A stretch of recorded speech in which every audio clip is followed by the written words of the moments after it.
Bienvenidos a la hora de la biología.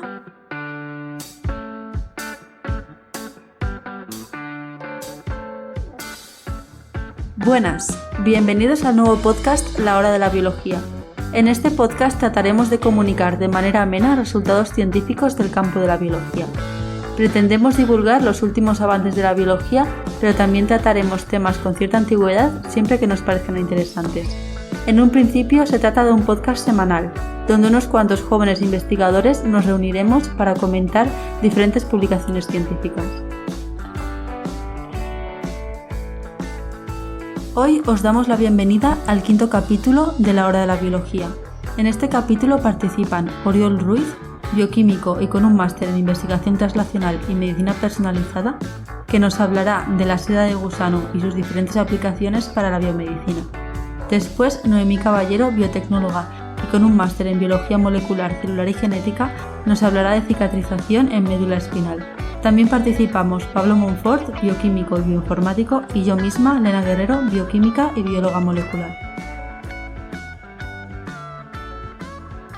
Damos paso a Oriol. Hoy os voy a hablar del uso de seda, del gusano de seda, como un biomaterial para distintas aplicaciones en biomedicina. La seda es un material que se lleva utilizando desde la antigüedad, por lo que se conoce mucho de su estructura, de cómo tratarlo, de cómo cultivarlo. Estoy seguro de que muchos de vosotros habréis tenido gusanos de seda cuando erais pequeños. Así que ya sabéis, si pensáis que no podéis ganaros la vida con la ciencia, sabéis que siempre podéis cultivar gusanos de seda. Bueno, esto viene con una serie de ventajas. Por ejemplo, al saber el código genético se puede modificar para conseguir estructuras más deseables. Se puede introducir en otros organismos que lo produzcan, como en general bacterias, pero cualquier clase de organismo. Y también, como se conocen las técnicas de curado y cosas así, se sabe cómo crear finas capas, se sabe cómo crear filamentos, y además, como se lleva utilizando desde mucho tiempo, es muy fácil conseguir aprobación para biodevices, para aparatos, porque ya está aprobado por la mayoría de agencias del medicamento, porque hay filamentos de sutura y cosas así que son de seda, así que en sí no es un problema. Además, como por la parte de la seda en sí, es biocompatible por el hecho de que es un componente biológico, y si se le quita la sericina, que es una cobertura que tiene, no produce ninguna reacción inmune. Además, desde el punto de vista físico, es una fibra muy resistente y más resistente absorbe mejor la energía que el Kevlar, que lo conoceréis porque es eso con lo que se hacen los chalecos antibalas. Así que imagínate, es menos resistente al cizallamiento, así que no sería tan útil como un chaleco anticuchilladas, pero para un chaleco antibalas, y sobre todo si son balas de cañón, va genial. Estas propiedades además se pueden mejorar con las técnicas que he mencionado antes de tanto modificar su estructura modificando el código genético o modificando su estructura a posteriori mediante procesos que se han hecho a lo largo de la historia. Esta proteína tiene la fibroína, es la proteína que forma esta fibra, tiene una estructura muy interesante que le confiere estas propiedades. Está formado un 75% por repeticiones de glicina y alanina, que son aminoácidos hidrofóbicos y además los más pequeños. Es básicamente la proteína más simple que te puedas imaginar. Si a mí me pidieran, quiero que me hagas una proteína fibrosa que forme capas beta y que sea hidrofóbica, yo diría, pues ponle glicina y alanina y ya se pegará ella sola. Son repeticiones GA hasta en las curvas de las capas beta, de las hojas beta, que tienen un aminoácido más hidrofílico, tirosina o serina, que sirve porque es la zona exterior. Además tienen residuos de cisteína que unen las distintas unidades, porque está formada por una cadena pesada y una cadena ligera. Aparte de esto, también tiene regiones te puedo decir la secuencia, pero no es importante. Es una secuencia no repetitiva y no hidrofóbica, que ayuda a tener una hacer que la estructura no sea tan cristalina y que sea más flexible. Simplemente forma como una matriz alrededor de estas fibras formadas por las repeticiones. Básicamente, las repeticiones le dan la resistencia característica y estas zonas no repetitivas le dan la flexibilidad, por lo que tiene lo mejor de los dos mundos. Además, como ya he dicho, está recubierto por una segunda proteína que se llama sericina, como en los nervios, los haces nerviosos, que están los nervios rodeados por el perinervio, que se llama, pues algo parecido. Y rodea es una estructura triangular, hay 3 láminas de fibras rodeadas por la sericina. Entonces, Oriol, nos estás comentando, estamos hablando del famoso gusano de seda que todos nosotros, a mí siempre se me morían, no sé qué hacía. Creo que es porque los dejaba al sol todo el día, creo que no era una buena idea. No, estaba en una caja, pero la caja estaba en la terraza y estaba siempre expuesto al sol, así que creo que se me morían por eso. Otros amigos míos sé que tenían... comentar que Pablo se ha dedicado a la bioinformática porque si no mataría todas las células del cultivo. Sí, él es eso. Los bioquímicos somos médicos que no queremos tratar con personas. Él es bioquímico que no quiere tratar con nada vivo. Cero. Todo muerto. Todo controlado y muerto. Es que no.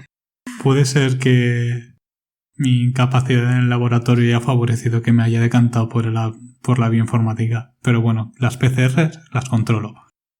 Bueno, volviendo al tema de Oriol. Entonces estamos hablando del componente que forma los capullos de los gusanos de seda, la seda. Y en este caso estás hablando primero de todo, de las utilidades médicas, porque supongo que no entiendo muy bien a qué te refieres con que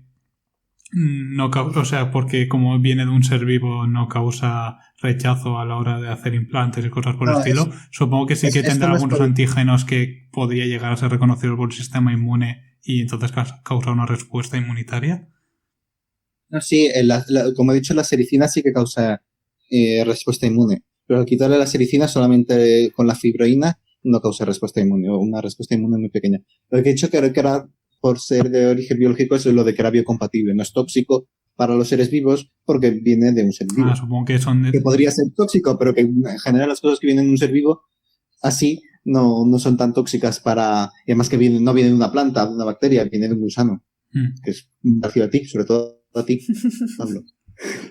Vale, y continuando después de que se hayan metido conmigo, entonces tenemos un componente que viene de los gusanos de seda, que es la seda en sí, y que es biocompatible por su origen biológico. Hasta cierto punto podemos hablar de eso.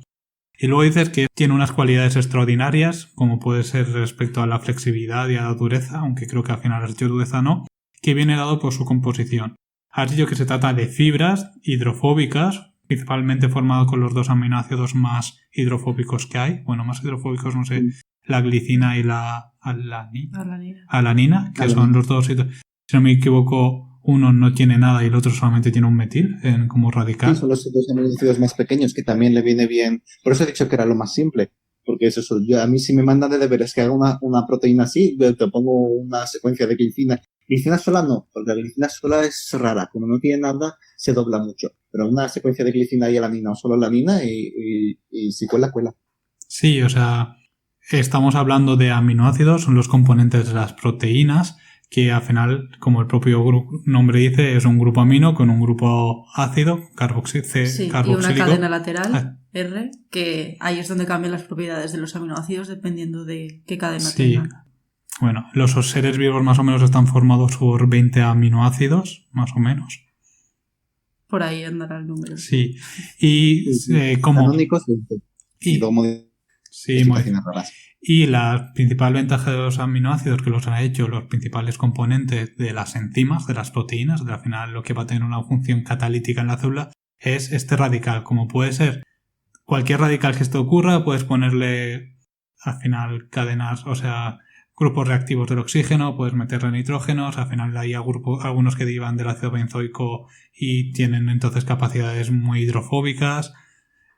Por el estilo, es eso, permite una gran variedad de grupos químicos que le permite ser muy reactivo, muy catalítico y por lo tanto catalizar las reacciones. En este caso, Oriol nos está diciendo que la seda está formada de los 2 aminoácidos más, como dice él, más fáciles, los más Más aburridos, que simplemente o no tienen ningún grupo radical, es simplemente el grupo amino y el grupo carboxilo, o solamente se le está añadiendo un metil, un A ver, CH3. radical tendrá La alanina, ¿no? la- Bueno, un hidrógeno. un hidrógeno. Sí, pero eso asumes que no tiene radical. Ah, claro, sí, lo asumirás tú. El hidrógeno está ahí. El hidrógeno también importa. Y por lo tanto, esto le permite que sea, por lo tanto, supongo que al ser aminoácidos hidrofóbicos, que se le permita que sea muy pegajoso entre sí las diferentes capas de esta proteína. Y bueno, la cisteína, que tiene al final un grupo sulfuro, es lo que le estará permitiendo conectarse los diferentes monómeros de esta proteína entre sí, ¿no? Sí, bueno, son eso, tiene una cadena pesada y una cadena ligera, y eso como se une. Y una pregunta que me surge, al ser también aminoácidos muy pequeños, esto favorecería que a lo mejor quedasen menos huecos, o sea, que se uniese como de forma más compacta y eso ayudase a que tuviese más resistencia al material. ¿Puede ser eso? O... Sí, como son aminoácidos pequeños, sí, se pueden compactar mejor y forman estructuras más estables. Si te pusieras a meter treonina y otros aminoácidos pues son más grandes o enormes o raros como la prolina es tal forma. Sí tendrías más problemas al apilarlo simplemente porque tocarían en algún sitio. Es impedimento estérico que se llama, o como lo llama Pablo, no quepo por la puerta. Pues sí, probablemente el hecho de que sean aminoácidos tan pequeños ayude a que se compacten mejor y a que tengan más resistencia.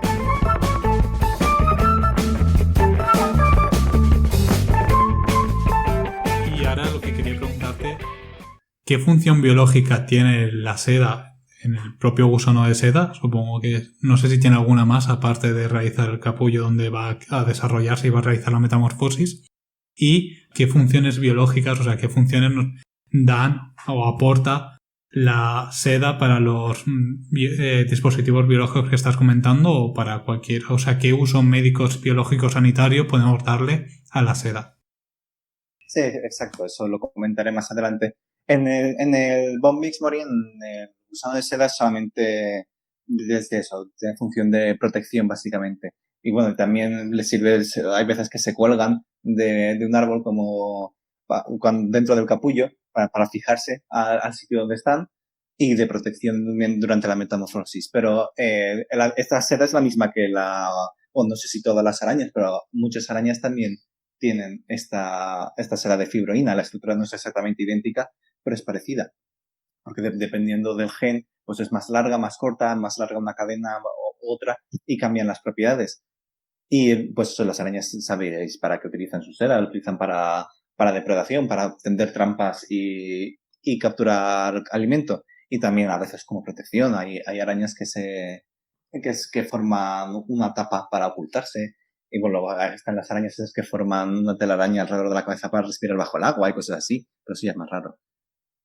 Eso es simplemente para que la gente que tiene miedo a las arañas sepa que no están seguros ni siquiera debajo del agua.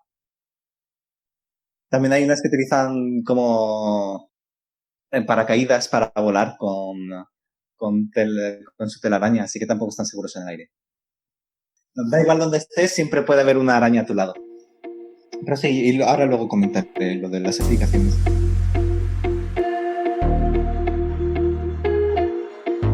Primero quiero comentar cómo se consigue esta seda, porque obviamente intentar que un gusano de seda te dé su seda así como así no se van a resistir porque son gusanos, pero bueno. En general, los dos métodos más utilizados es uno, simplemente cogerla de un gusano y el otro que es producirla en otro organismo. Al cogerla del gusano, como tiene sericina, hay que quitársela. Pero es un proceso relativamente simple. Lo que haces es simplemente lo hierves en bicarbonato, igual que si tienes un plato con restos de comida que no salen, pues lo hierves en bicarbonato y verás cómo salen. Pues esto es parecido. Y le quitas la sericina. Esto hace que sea menos resistente, pero hace falta para poder utilizar dentro de un ser vivo.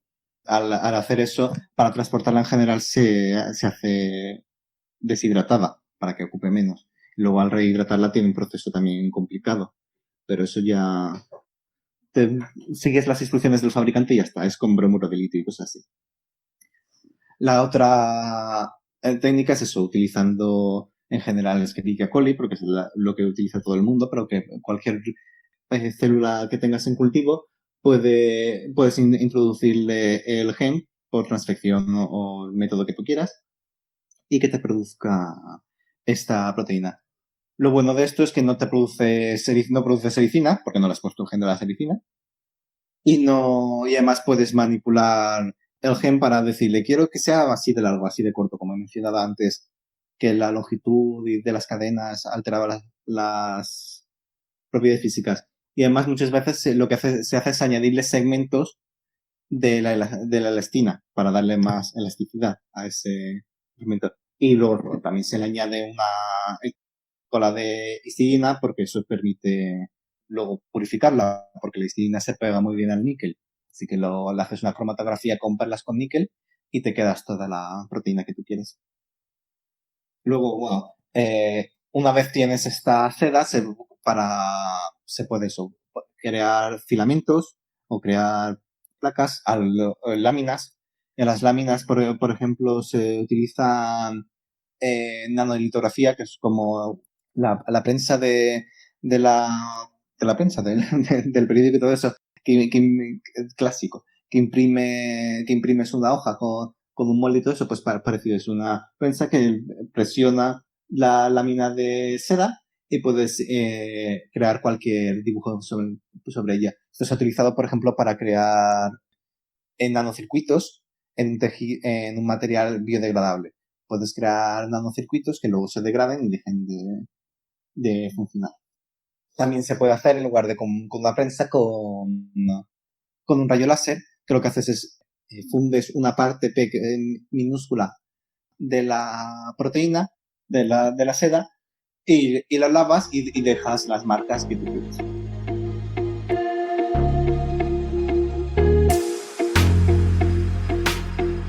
Entonces, resumiendo un poco, las fuentes actuales de la seda que se pueden estar empleando, tanto a nivel ya sea industrial, médico o de cualquier otro tipo, son, en primer lugar, biológicas del propio animal. Supongo que existirán algún tipo de granja donde se crían los gusanos de seda para la producción de seda en masa. Supongo que antiguamente era la única forma que se podía realizar para obtener esta seda, pero en la actualidad, mediante el uso de las técnicas de modificación genética, se puede introducir el gen de la serina, ¿se llama la proteína?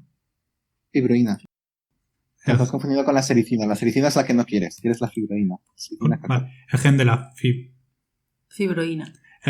Vale. Entonces puedes introducir mediante herramientas de modificación genética el gen de la fibroína en células muy fáciles de cultivar, como puede ser Escherichia coli, que es la clásica para introducirle un promotor, el gen, y tener cantidades ingentes del gen o de la proteína de interés. Y como ya está también establecido todo este sistema mediante diferentes herramientas para el aislamiento de proteínas, como puede ser la histidina TAC, la cola de histidina, que es clásica para hacer la purificación luego de la proteína. Bueno, puedes tener cantidades ingentes de proteínas de fácil producción y encima puedes adaptar esta proteína a las especificaciones que necesites para tu producto. Es decir, puedes añadir o reducir el tamaño del gen para tener un producto génico más grande, porque apenas se tratan de fibras, o puedes aumentar, por ejemplo, la elasticidad añadiendo regiones de genes como es la elastina, que se encuentra en la piel de las personas, junto al colágeno, que le da la capacidad elástica que tiene nuestra piel de volver a su sitio, poder estirarse y luego volver a su sitio. Igual también ayuda a la biocompatibilidad el poner este tipo de estructuras. No he leído nada de eso. A ver, ya, de por sí ya es bastante biocompatible, así que no debería tener mucho problema con eso. Ten en cuenta, como he dicho, es una secuencia de alanina y glicina. Eso no puede tener muchos... No puede ser muy antigénico. Creo que a lo mejor a lo que se refiere Elena es una prótesis, recubrirla de ese material para que la propia prótesis no sea... Ah, sí. Sí, eso es una de las técnicas que se utilizan cuando con estas capas se puede utilizar para recubrir pues cualquier biodevice para aumentar su biocompatibilidad y luego esa capa se da y ya hace su efecto, pero en el camino al sitio donde tiene que llegar, esta capa ayuda a proteger tu aparato. Lo que yo no sé, y a lo mejor hablo desde ignorancia, es, pero me imagino que aunque sea con histamina, la purificación, veo difícil a nivel de planta piloto de producción industrial implementar ese método como método de purificación de la proteína. Esto es uno de los ejemplos que ponía en este artículo. Estoy seguro que tiene muchos otros métodos. Esto, teniendo en cuenta que estas personas lo hacen en su laboratorio. Para tal cosas más grandes sí utilizarían cualquier otro método. Por ejemplo, la elastina tiene una técnica de purificación propia que está desarrollada para la elastina, y si tiene suficiente parte de elastina, esa proteína se puede utilizar. Es una de las cosas que menciona. Así que supongo que con la que se utiliza industrialmente tiene elastina, utilizarán ese método. Uh-huh. Y una cosa, ¿criar arañas no lo tienen planteado en el artículo? Más difícil de criar gusanos. Y otra pregunta un poco más estúpida, más seria, ¿tú crees? ¿Existe el superhéroe Spider-Man? ¿Qué crees que podría aportar el superhéroe gusano de Sedaman? Bueno, a ver, en todo caso, a ver, técnicamente podría hacer lo mismo, porque los gusanos de seda se pegan a las cosas y tienen la seda. Lo único es que sería mucho más lento. Bueno, y tendría la capacidad de que en algún momento de su vida, después de hartarse a comer un atracón en un buffet libre japonés, podría hacer la metamorfosis. Y le salen alas y luego se muere. Pero le salen alas durante un ratito. Eso está chulo. Porque así es como funcionan los gusanos de seda. Los gusanos de seda tienen la metamorfosis, les salen alas, pero pierden la boca. Por lo tanto, Gusano de Sedaman tiene una mayor ventaja que Spider-Man, porque puede hacer lo mismo que Spider-Man, pero además puede tener alas en algún momento de su ciclo. Puede hacer la metamorfosis y luego irse al carnaval de Gran Canaria, ¿no? Junto con Noemí. A ver, creo que estamos desaprovechando la hibernación. O sea, ustedes imagínense pagarse unos días que es por longevidad. Para nosotros serían como años dentro de un capullo libremente durmiendo. Y ahora, fuera de coña, me acabo de imaginar, tú sabes las típicas escenas futuristas que hay humanos en cilindros, pues que el cilindro fuese de gusanos de seda.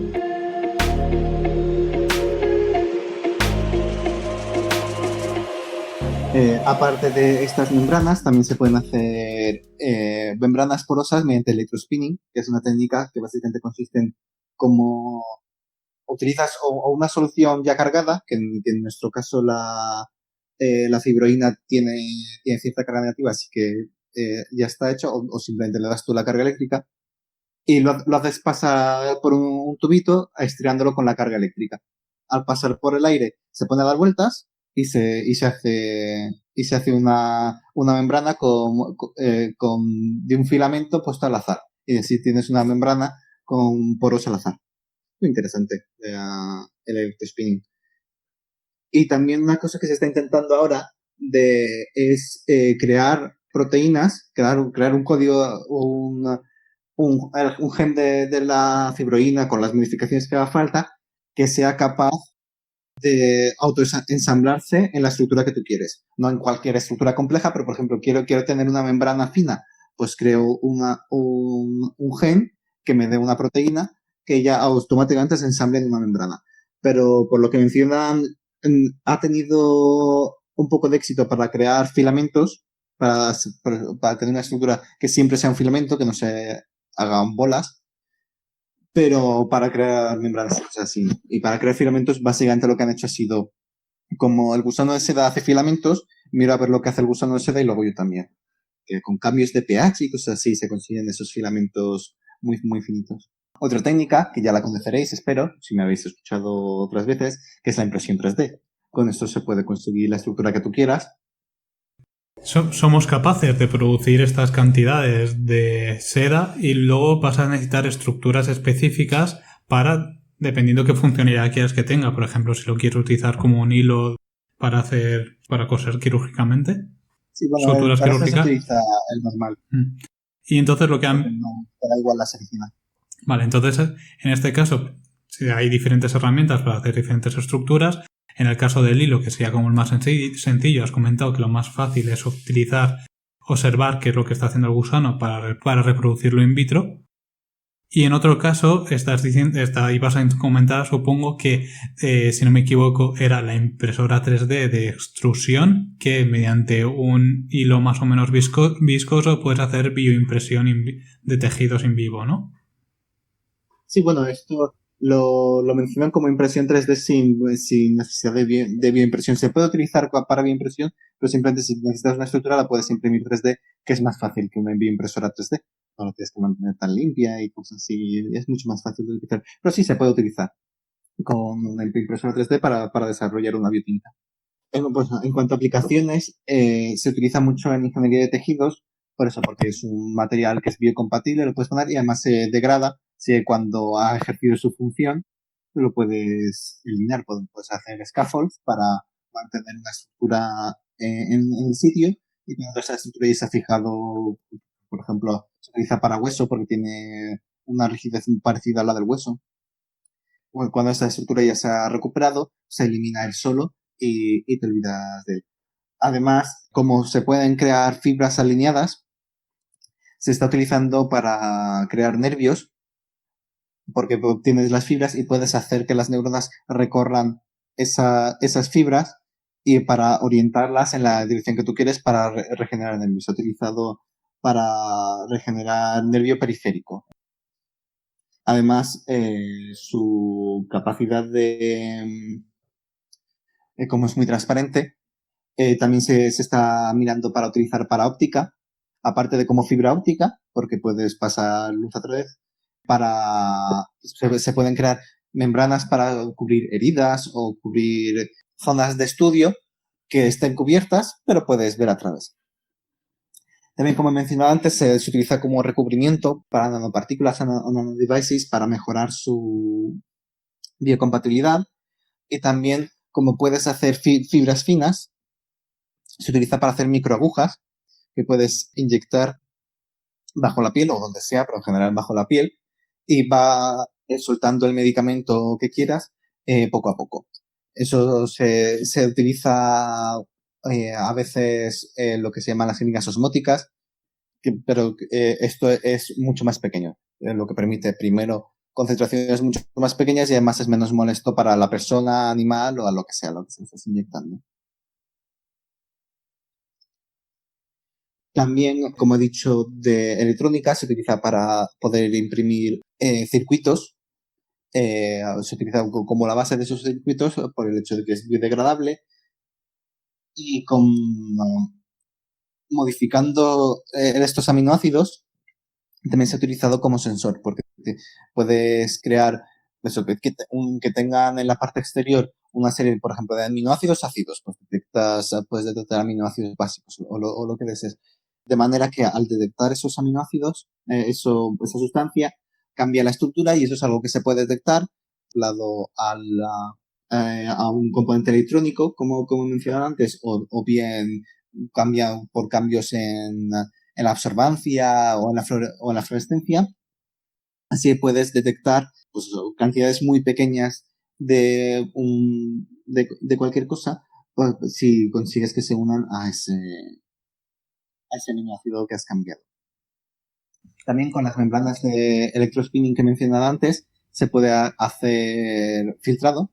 Puedes hacer membranas con un tamaño de poro muy, muy pequeño, que te sirve para filtrar bacterias o lo que quieras, para esterilizar o lo que quieras. Y por último, una cosa que hay un vídeo chulísimo si lo queréis buscar, no está hecho con seda, no se puede hacer con seda, de recubrimientos de superficies. Como es muy hidrofóbico, pues hacer recubrimientos de superficies para impermeabilizarlo.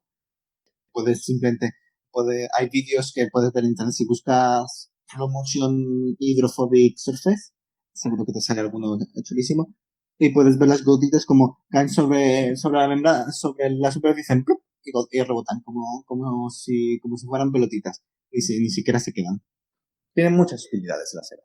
Y como ya he dicho, es algo que se lleva utilizando desde la antigüedad y que nunca no es algo que te imaginas cuando pienses en tecnología de última generación. Sí, es lo que te iba a comentar, o sea, Iba a decir algo como que la seda parece que está siendo el material del futuro, pero es que es un material que se lleva utilizando por la especie humana desde hace, no me atrevo a decir milenios, pero siglos seguramente sí. Y por lo que veo, Seguro. o sea, Decenas de milenios no te lo sé decir. lo único que ahora sí que le estamos dando como un nuevo enfoque, principalmente por lo que más estabas comentando a nivel médico, por su capacidad de biocompatibilidad con nuestro sistema inmune. Es lo que me he inmune. centrado yo porque es lo que me interesa. Estoy seguro de que si le preguntas a un ingeniero te lo utilizará, te lo puede utilizar para hacer un edificio de seda, o si se lo preguntas a un físico, te hará. Se está mirando de hacer, por ejemplo, chalecos antibalas de seda. Pero sí. Por eso, porque absorbe la energía mejor que el Kevlar. Sí, pero igual a nivel, o sea, somos la hora de la biología, así que principalmente es cierto. Exacto, que no es más. He mencionado eso simplemente porque es lo que nos interesa a nosotros, pero que se utiliza para muchísimas cosas. Y a nivel de óptica, también se puede utilizar para hacer lentes, por ejemplo, si es transparente el material. Es otra cosa de la que hacían, utilizando una estructura muy cristalina, quitando silicidio y quitando estas colas no repetitivas que le hacían la estructura menos cristalina y más flexible, podían hacer unas estructuras que eran básicamente que parecían cristal, pues que se veía a través perfectamente. Lo llaman ópalo de no sé qué, no sé exactamente cómo lo llaman, pero lo estaban utilizando para hacer lentes para poder utilizarlo en aberturas de la piel para hacer cualquier operación. Lo pones, está cubierto y puedes verlo, y además aumentado. Puedes aumentar la zona de... Voy a buscarlo, a ver dónde está. Eso también era muy interesante. Ópalos inversos o invertidos, no sé cómo se traducirá. Y también le puedes cambiar el color, así que si quieres tener un colgante de piedras de gusano de seda, también puedes.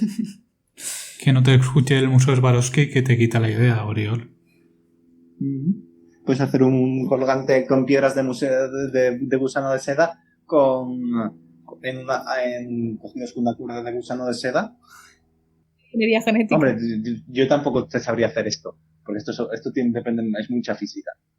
Si me están escuchando, si el señor Swarovski me está escuchando, que sepa que yo estoy dispuesto a hacerle cristales de colorines de seda. Bueno. Y además tiene la textura de la seda. Es muy divertido. Puede tener cristales, pero con la textura de la seda.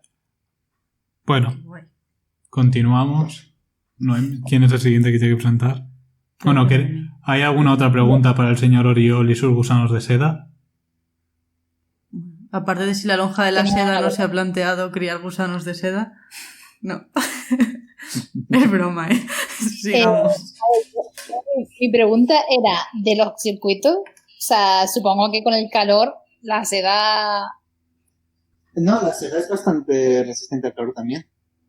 El punto de equilibrio de cristalización de la seda a una humedad normal, es decir, no la que tenemos aquí. Aquí la humedad es relativa, es del 200% así. Para aquellos que nos estén escuchando, Oriol se está refiriendo a la humedad de Valencia. O la de Mordor, no lo sabemos. O la del fondo del mar. Sí, básicamente es eso. Yo creo que, porque yo desde mi casa veo el mar, yo creo que voy corriendo para allá a 10 kilómetros, me meto en el agua y hay menos humedad que ahora mismo en el ambiente. También está lloviendo. Bueno, no está lloviendo, pero está ahí. Está intentando llover. A una humedad normal, 35% así, la temperatura de equilibrio de cristalización son 100 grados. Así que supongo que aguanta 100 grados. Porque eso es una de las técnicas que utilizan para hacer cristales y para purificación. Lo que pasa es que no lo he mencionado porque es mucho de física.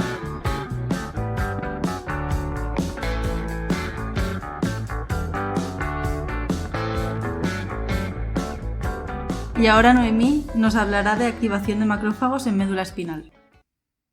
Buenos días. Hoy les hablaré, he escogido un paper, en realidad el paper me ha escogido a mí. En algunas ocasiones nos pasa, ¿no? Es como la varita. Es como las varitas en Harry Potter. Es la varita quien elija al mago y no es el mago quien elija la varita. Exacto. Normalmente cuando estás a lo mejor muy harto de leer tu tema y te pones a leer de un tema a lo mejor relacionado, pero no es de tu tema o de tu campo. Y en concreto, este paper me gustó bastante por cómo estaba redactado, compara los macrófagos, no solo la activación, sino también desde su inicio, que sería la activación, hasta la reparación de tejido, y lo va comparando con una herida normal que se puede producir, por ejemplo, en la piel, con traumas que pasen en la médula espinal. La médula espinal ya se sabe que se regenera difícilmente. Eso siempre ha pasado. La cosa es el por qué. Y una de las causas podría llegar a ser los macrófagos. Se ha visto, y cuando se comparan los dos estadios en una herida normal y en médula espinal, se ha visto que hay como 3 fenotipos de macrófago. Un primer estadio que es totalmente inflamatorio, que es como la llamada de atención de, oye, aquí está pasando algo. Entonces empiezan a secretar pues interleuquina 1, 6, TNF-alfa, todos los que estimulan el sistema inmune y provocan esa reacción inflamatoria. Pero con el tiempo, hablamos de días, a lo mejor de 3, 4 días, empiezan a haber unos macrófagos que ya empiezan a regular la respuesta inmune, porque si no sería algo muy prolongado y entonces no nos curaríamos nunca, básicamente. Entonces empiezan sobre todo, y el más importante es la interleuquina 10, que es una interleuquina reguladora del sistema inmune.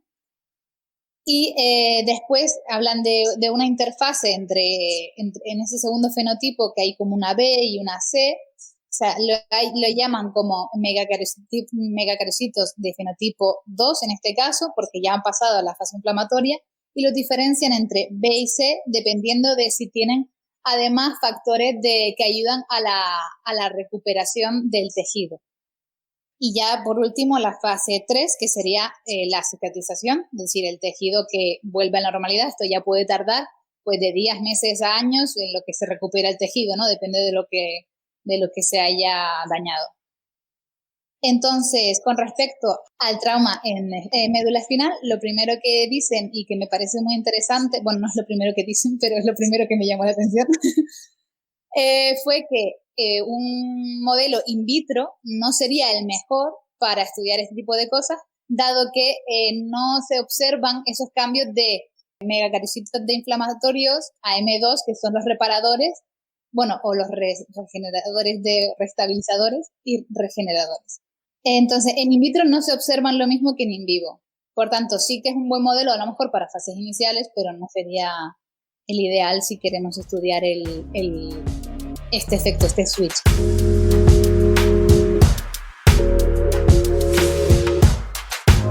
En resumen, habría como distintos tipos de macrófagos, el M1 que sería el más inflamatorio y el que atrae la respuesta del sistema inmunitario, y luego estaría el M2 que estaría más enfocado en acabar con la respuesta del sistema inmune para poder curar la herida y cicatrizarla.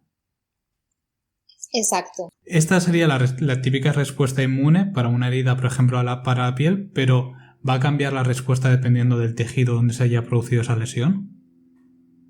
Claro, lo que ellos lo comparan es después con una lesión en médula espinal. En médula espinal lo que ellos observan es que la M1, que es la inflamatoria, está mucho, mucho más prolongada que en una herida normal, y que la M2, que es la reguladora del sistema inmune, se acorta, o sea, existe, pero es como que casi no, y se mezclan y no hay un buen switch, no hay un buen cambio entre megacariocitos inflamatorios y reguladores. Sí, porque tiene sentido que cuando te hayas tenido una lesión, o sea, está claro que el sistema inmune tiene que acudir a esa lesión, tiene que ser capaz de combatir contra algún organismo en el medio externo, como puede ser bacterias oportunistas que han aprovechado, estoy pensando en el caso de la piel, que están llegando ahí. También tiene que deshacerse del tejido dañado, pero una vez que ya te has cargado, o sea, has eliminado el tejido dañado y has visto que ahí no hay nada malo, no tiene sentido que siga habiendo una respuesta inmune, por lo tanto entraría esa segunda parte de la respuesta inmunitaria que estaría diciendo ya hemos acabado nuestra faena aquí, vamos a calmarnos, como diría Squirtle, vamos a apagar toda la respuesta y vamos a permitir que el tejido se vaya recuperando el solo. Supongo que es la parte ya de cicatrización, ¿no? Claro, Y eso es lo... bueno, yo vuestra versión, pero en la mía como que siempre me han explicado exactamente solo la parte inflamatoria, ¿no? Pero yo creo que la reguladora es igual de importante, es decir, tienes que parar el sistema inmune porque es que si no tienes un feedback negativo que nunca te vas a curar y que encima puedes entrar en shock séptico o cualquier, ya exagerando, ¿vale? Pero, o sea, por ejemplo, recordemos que ante cualquier virus, en realidad los efectos que tienes de dolor de cabeza, de cansancio muscular y demás, en realidad son del sistema inmune, no del propio virus. Sí, o sea, la típica fiebre está bien para intentar eliminar las bacterias o virus con las que te hayas infectado, pero una fiebre prolongada también está dañando tus propios tejidos. Había una teoría que comentaba que el cáncer se comporta como una herida que nunca llega a cicatrizar.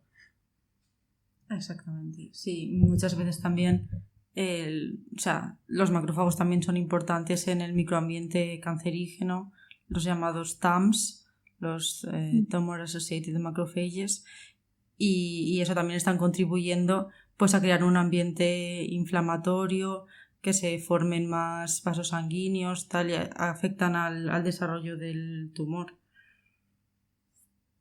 Claro, por ejemplo, uno de los macrófagos que interactúan en la parte final, que el remodeling, como hoy le llaman así, en las heridas consiste en eso, ¿no? En angiogénesis, en creación de tejido y demás.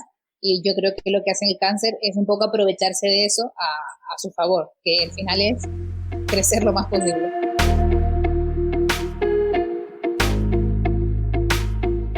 Vale, y con respecto a la regeneración de tejido, pues, específicamente, ellos dicen que en la médula espinal esta parte está muy afectada o la más afectada dentro de lo que es todos los macrófagos y que no es capaz de regenerar bien, correcto, o sea, el tejido no es capaz de regenerarse correctamente. Que esto explicaría lo que se observa fenotípicamente en consulta a un médico. Y después intentan ya por último hacer correlaciones de factores que se saben que influyen sobre los macrófagos. Concretamente dentro de la parte de remodeling, o sea, de la parte de regeneración de tejido, lo que ellos dicen es que en médula espinal esta función de los macrófagos está muy dañada y por eso el tejido no es capaz de regenerarse correctamente, que es lo que también se observa en consulta a un médico cuando ven traumas de médula espinal. Y por último, lo que hacen es ver factores que se saben que influyen sobre los macrófagos, pero bueno, entre ellas miran las especies reactivas de oxígeno, la peroxidación de lípidos y los cambios transcripcionales. Sobre las especies reactivas de oxígeno y la peroxidación, realmente concluyen que hace falta más deeping, o sea, no sé, más profundización de conceptos y que bueno, tienen como sus teorías, pero que no está totalmente confirmado. Se sabe, por ejemplo, y esto ya se sabe de antes, que durante el proceso de inflamación lo que hacen los macrófagos es secretar especies reactivas de oxígeno, que después en la fase reguladora disminuyen. Vale, y sobre el control transcripcional hablan de la familia PAR, bueno, PAR, o sea, PARS para los amigos, que no sé si se pronuncia así en realidad, pero bueno, yo le llamo PAR. Diciendo eso, que no se observa el mismo control transcripcional en una herida normal que en traumas de médula espinal y que precisamente afecta a esos switches entre fenotipos de macrófagos. Finalmente lo que están haciendo estos investigadores se conoce perfectamente. Bueno, entonces lo que comentan los investigadores es vamos a ver cuál es la respuesta que está teniendo el sistema inmune en una herida normal y vamos a ver qué es lo que está pasando en una herida en la médula espinal donde sabemos que hay dificultades en la regeneración de tejido, que es una de las causas principales de la paraplegia, porque no se está regenerando correctamente el tejido nervioso.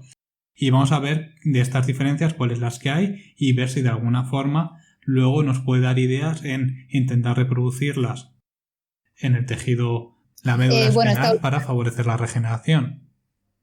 Esta última aplicación no la dicen, o sea, no van a por ello, simplemente es como un análisis bibliográfico en el que sí comparan efectivamente heridas normales de cualquier tejido, como la piel, por ejemplo, con la médula espinal, centrándose en los macrófagos, pero no llegan a hacer ninguna aplicación de remodeling o algo así. O sea, al ser tejido neural, o sea, se sabe que este se regenera de manera, o sea, muy poco eficiente. O sea, que también... Se utiliza seda. Claro, hay que utilizar seda. Pues, o sea, que también es por eso, pero, o sea, también me sorprende que haya más macrófagos M1 y que también puedan estar contribuyendo a esto. O sea, también puede ser porque estos estén reconociendo alguna estructura de las neuronas y por eso sea más difícil que pasen de esta parte de M1 a M2 para favorecer la regeneración. Es una de las hipótesis que ellos barajan. De todas formas, ellos hacen su estudio sobre macrófagos, pero realmente también hay que mirar, como tú bien has dicho, las neuronas en este caso, porque es el tejido que también es difícil que se regenere de por sí, o sea, in vitro también, sin tener en cuenta los macrófagos. Entonces, eso también tendrá una influencia. Yo creo que esto al final, como todo, va a ser multifactorial, es decir, parte lo aportarán las neuronas y parte lo aportarán los macrófagos. Ya no sé si cambiará el switch, y lo que ellos dicen es que a lo mejor la regeneración de axones podría llegar a reducir como la muerte de los primeros macrófagos o algo así. Sí. No entiendo muy bien a qué se refieren con eso porque lo explican de una manera muy genérica, pero sí, hacen una relación entre regeneración axonal y la reducción de los macrófagos, sobre todo de la fase reguladora, que es la que falla. Vale, yo también lo decía porque como los axones están envueltos en... Vaina de mielina. Están cubiertos por otras células, sí, con las vainas estas, y entonces el sistema inmunitario no está acostumbrado a ver las neuronas como tal, ¿no? O sea, y al tener esta herida en la médula espinal, o sea, sí que puede ser que el sistema inmunitario esté ejerciendo como un papel más violento contra la médula espinal y por eso se mantenga esta inflamación durante más tiempo. Supongo que te estás refiriendo a los autoantígenos, es decir, cuando el sistema inmunitario reconoce como dañino o perjudicial partes que son del propio individuo. Y en este caso supongo que te refieres a lo de la vaina de mielina y estas vainas, que son proteínas que, como has dicho muy bien, has dicho que no están, como están tan recubiertas, están tan aisladas, el sistema inmune no se ha entrenado perfectamente para no reconocerlas y en el momento que son liberados por algún daño celular, se liberan al medio y son capaces de... O sea, estos epítopos se reconocerían como antígenos cuando no lo son y empezaría a haber una respuesta del sistema inmune frente a partes de tu mismo cuerpo, como en algunas enfermedades autoinmunes. Yo la verdad sí estar tan de acuerdo porque para que haya una enfermedad autoinmune tiene que haber autoanticuerpos que no se han detectado, por lo menos en este paper, aunque vaya de macrófagos, pero no hablan de esa interacción, de que haya un feedback ya de células T, de células B, todo esto. Sí, yo ahí no estaba hablando, porque para reconocer estos autoantígenos sí que necesitas células T, y aquí solo están hablando de macrófagos. Puede que simplemente yo me esté refiriendo a un proceso que puedan tener los macrófagos como tal.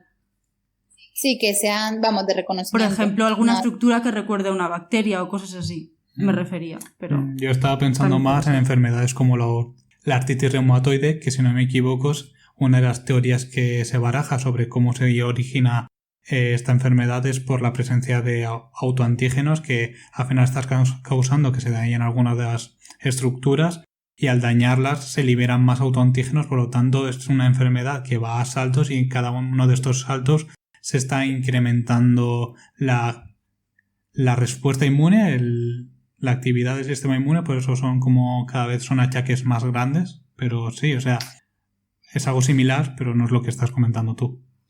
No, o sea, yo me estaba refiriendo, por ejemplo, si hay alguna estructura que pueda recordar a alguna bacteria o algún tipo de... Yo creo que en ese caso veríamos una respuesta inmune incluso más exacerbada de lo que hay, tanto en si hay mimetismo como si... Digo por lo que sé de médula espinal a nivel... Yo sé que es difícil de regenerar tejido, pero nunca he escuchado que haya una respuesta inflamatoria tan grande como para que...